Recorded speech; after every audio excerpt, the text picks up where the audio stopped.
This is Dan Ferrisi, editor with Sound and Communications Magazine. Happy to be joined this afternoon by Dalton Parker, who is Chief Technology Officer with TVS Pro. Thanks for joining me, Dalton. Yeah, thanks, Dan.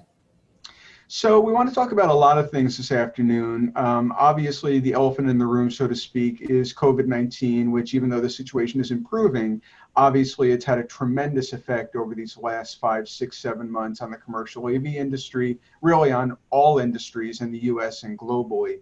And obviously TVS Pro has not been immune to that, but it seems like you've been pretty responsive in terms of adjusting your organization, pivoting as is necessary. My understanding is you've closed and liquidated your rental department, but you've seen a pretty big increase in the higher education vertical. So overall, what has been your assessment of how things have been going over the last 5, 6, 7 months for TVS Pro specifically, and what are some of the things you've been doing? So overall, we've seen a large shift in the Pro AV market from commercial entertainment, large venue applications, and we've seen a large push locally with our colleges and universities needing for distance learning, enabling all of the classrooms and educational spaces for that distance learning. Primarily, our focus has been with the half a dozen colleges and universities across the Salt Lake Valley, getting them up and going so that they can reach all of their students. Are you starting to see some of the other verticals within commercial beginning to pick up as some facilities are starting to come online? Obviously, we're not going to see the large venues coming online anytime soon. Most likely the stadiums and arenas are probably going to be sticking with the piped in noise and things like that for the time being. But in addition to the distance learning and the education, what else are you seeing some signs of life from? We've seen a slight increase since March, April with hospitality. We've seen an increase in commercial Pro AV. It's slow to come back, but it is coming back. We here in Utah have great recreation for the outdoors. So a lot of people are driven outside instead of coming into those commercial spaces. But for business purposes, hospitals we're seeing need their conference room spaces updated and renovated. We're seeing some of our corporate commercial accounts that are looking for renovations. It's definitely increasing, but I would not say it's back to 2019 levels as of yet. Everything that I've seen from Avixa as far as market research seems to indicate that we're really not going to get back to parity with 2019 until maybe the end of 2021. They're really forecasting growth in 2022 and beyond. So it does seem like the challenges are lingering, although I think we certainly are seeing some auspicious and positive signs, slow though they might be to come. So looking at some of the answers that you gave me before this little video conversation, you had talked about being bearish on new construction, bearish on consultant-led AV projects. Can you talk a little bit about why you feel that way? Yeah, so I feel that way because as budgets are getting cut, the first thing that's going to be cut, in my opinion, is that new space, right? A lot of entities are going to be looking at renovating their existing spaces or making do with what they have. With budgets getting cut and with revenues being down, with consumers being a little less apt to go out and spend, we're making do with what we have. And that's where those consultant-led projects are generally those larger projects that are full building renovations or new construction, where those budgets are getting cut across the board. Every entity is getting budget cuts. That new space is what's going to be cut first. Right. Now, TVS Pro, I think it would be fair to say, is pretty strong in the conferencing category, the conferencing segment, have a lot of expertise within your walls in that category. And obviously, we talked briefly about distance learning. Obviously, we're also seeing a lot of conferencing applications in enterprise where people are working from home or they're working all over the world, and we're trying to conference people in, be it through soft codec like Zoom or something else. What are you seeing in that regard? I mean, as I say, I think you're already pretty well up to speed about all the latest conferencing technologies, but do you see this as a potential for a major profit center, as some of these venue-based opportunities are somewhat more meager at this moment? Absolutely. With COVID-19, I could see a reduction in the open workspace setting, right? Where you've got large call centers with dozens of individuals that are all packed very tightly. A lot of those have gone remote. And from what I've heard from most of our customers, that remote work is not going to be uplifted as soon as COVID-19 is gone. COVID-19 really was a proof of concept that we could work remotely and we could be profitable and be efficient with that work from home setting. Now, what I could see coming next is those in-house centers, those headquarters locations, those managers and middle managers are going to need to reach out to each one of their employees. And the best way to do that is video conferencing, as we've discovered. So I could see more renovations happening of existing spaces to add video conferencing, or renovating those spaces that were call centers of 50 to 100 seats, getting reduced and minimized for more distance learning or distance reach to their employees that are working from home. Now, having been in the industry for over 10 years, almost 20 years now at this point, I've seen big changes in the conferencing space over those couple of decades. We went from the multi-million-dollar, big, bulky installed systems and rooms to now things that are much more streamlined, much lighter, soft codec based. People are using Zoom, they're using Teams, and so forth. And I think that kind of ties into people wondering, well, where is integrators' sustainable revenue and margin if there's not as much money to be made simply from installing a lot of bulky hardware? So the whole as a service idea, whether it's leasing equipment or remote monitoring or maintenance, the idea of finding a way to get recurring monthly revenue. What are your thoughts on that? And then I want to talk about kind of CapEx versus OpEx, which is really related to that. Yeah, so as a subscription service, we started exploring a lot more as a business at the beginning of the year, and then the pandemic hit.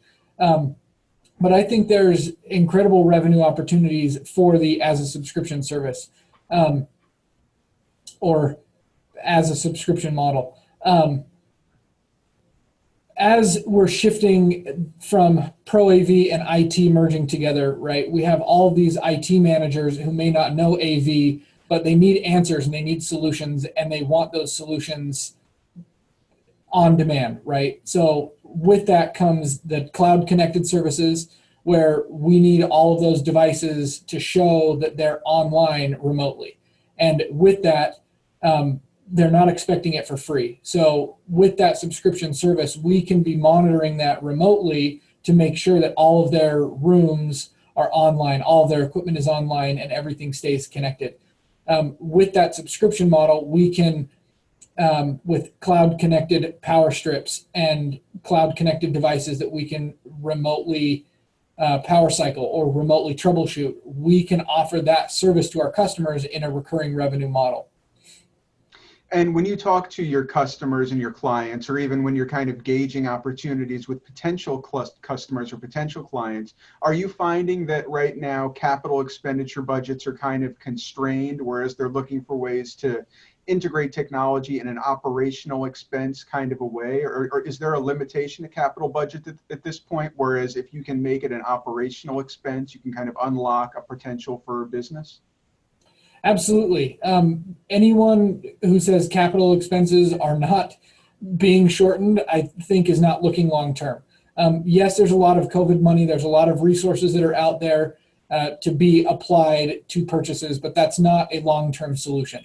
So a lot of these entities that are getting these COVID resources or grants or federal money or local state government money, those are all for immediate needs. Those are not for the longevity of their business. And with that, when we push to the operational expenses, we can push out that initial sticker shock. So rather than a customer needing $50,000 or $100,000 for an AV upgrade that they may not have today, they may have a $10,000 a month budget that they can roll out over the next year or 2 years. The longer we go out, the less that sticker shock is, and we can continue to provide services over a longer period of time instead of one initial sticker value for their whole AV upgrade. Right.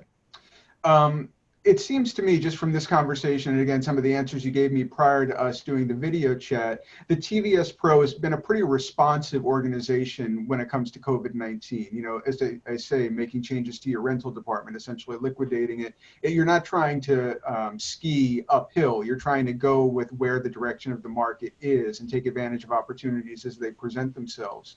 Do you have any advice or wisdom for your fellow integrators, fellow members of the commercial AV industry about how to be able to pivot strategically and make your organization not recession-proof or COVID-proof, but more responsive rather than, as I say, trying to ski uphill and not getting very far? Yeah, so the two keys that I would give, one is diversification. Luckily, as a company, we are diversified in many verticals. We're not just focusing on consumer. We're not just focusing on commercial. We're not just focusing on education or hospitality. We've had our foot in the door in many verticals, and when the pandemic hit, we focused that vertical down to education because that's what the immediate need was, and we were able to reduce some of those other verticals that weren't spending, the production market, that fell off the face of the earth. There was no one wanting to produce their equipment or wanting to produce their videos or produce marketing content because that's gathering a large group of people in a small confined area. That market was gone, and entertainment is still gone. Large venues are still gone. If that was our sole market, our business would have gone with it. Mm-hmm. So one, being diversified and being able to focus back down to the verticals that need us is really what's allowed us to keep going. And the second point I would make with that is our long-term relationships.